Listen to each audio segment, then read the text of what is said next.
तेलंगाना में 2023 में विधानसभा चुनाव होने हैं और वहीं 2024 में पूरा देश सरकार चुनेगा। अब दिल्ली और तेलंगाना तक पहुंचने की कवायद में भारतीय जनता पार्टी और तेलंगाना राष्ट्र समिति के बीच तकरार जारी है और इस मुकाबले में प्रधानमंत्री नरेंद्र मोदी भी मैदान संभालते हुए नजर आ रहे हैं। आपको बता दें कि जहां एक तरफ बीजेपी तेलंगाना हथियाना चाहती है, तो वहीं केसीआर की नजर दिल्ली के सिंहासन पर है।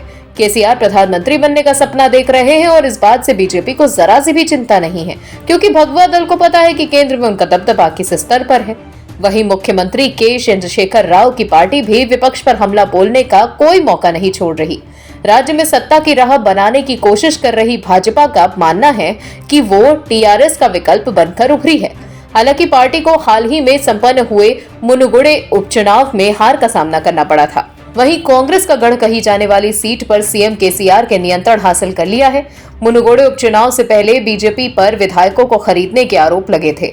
3 नवंबर को मतदान पूरा होने के बाद ही सीएम केसीआर ने भी प्रेस कॉन्फ्रेंस बुलाई थी, जिसमें अपने विधायकों के दावे को साबित करने के लिए फुटेज सार्वजनिक की थी। उन्होंने आरोप लगाए थे कि भाजपा टीआरएस के 20 से 30 विधायकों को 100 करोड़ रुपए में खरीदने की कोशिश कर रही है। आपको बता दें, पीएम मोदी शुक्रवार से 4 दक्षिण भारतीय राज्यों के दौरे पर हैं। इसमें तेलंगाना के रामगुंडम का नाम भी शामिल है। अब उनके दौरे से पहले ही टीआरएस समेत कई संगठन एक्टिव हो गए हैं। केसीआर की पार्टी को चिंता सता रही है कि पीएम मोदी जिस तरह से साउथ में एक्टिव हुए हैं, उससे तेलंगाना में उनकी सरकार ना चली जाए। 2019 के चुनाव में चंद्रबाबू नायडू का जो हाल हुआ था, वो हाल केसीआर का भी ना हो जाए। 2019 के लोकसभा चुनाव से पहले नायडू भी मोदी सरकार के खिलाफ मोर्चा खोला था, लेकिन वो खुद राज्य की सत्ता से बाहर हो गए। ऐसे में पीएम मोदी की तेलंगाना में एंट्री से केसीआर की पार्टी की नींद उड़ गई है, जिसके बाद तेलंगाना चेनेथा युद्ध फोर्स ने पंजगुट्टा और जुबली हिल समेत शहर के कई हिस्सों में मोदी नो एंट्री के पोस्टर लगा दिए हैं। हाल ही में टीआरएस ने हैंडलूम्स पर 5% जीएसटी लगाने का विरोध किया था। बीजेपी लंबे समय से दक्षिण भारतीय राज्यों में एंट्री की कोशिशें कर रही है और इस लिहाज से पार्टी तेलंगाना में काफी सक्रिय भी है।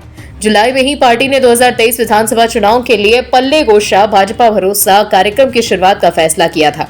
पार्टी के प्रदेश प्रभारी तरुण चुघ ने ये कहा है कि भाजपा तेलंगाना विधानसभा चुनाव 2023 के लिए पूरी तरह से तैयार है और इसके लिए बूथ स्तर पर मजबूती का काम जारी है।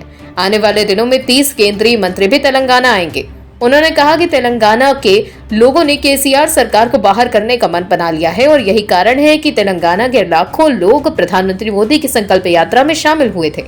इसके अलावा पार्टी ने 1 जुलाई को राष्ट्रीय कार्यकारिणी की बैठक भी हैदराबाद में की थी।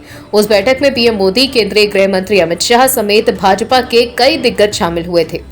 अब केसीआर जो केंद्र में सत्तारूढ़ बीजेपी के खिलाफ विपक्षी मोर्चा तैयार करने की मुहिम में शामिल हैं। इसके लिए उन्होंने दिल्ली के मुख्यमंत्री अरविंद केजरीवाल, बिहार के सीएम नीतीश कुमार समेत कई नेताओं से मुलाकात की। लेकिन अब बीजेपी ने केसीआर को तेलंगाना में घेरने की पूरी तैयारी कर ली है। अब देखना ये होगा कि क्या केसीआर अपनी कुर्सी बचाने में कामयाब होते हैं या दूसरे चंद्रबाबू नायडू बनेंगे।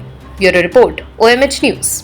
और भी वीडियोस देखने के लिए चैनल को सब्सक्राइब करें और बेल आइकन को दबाएं।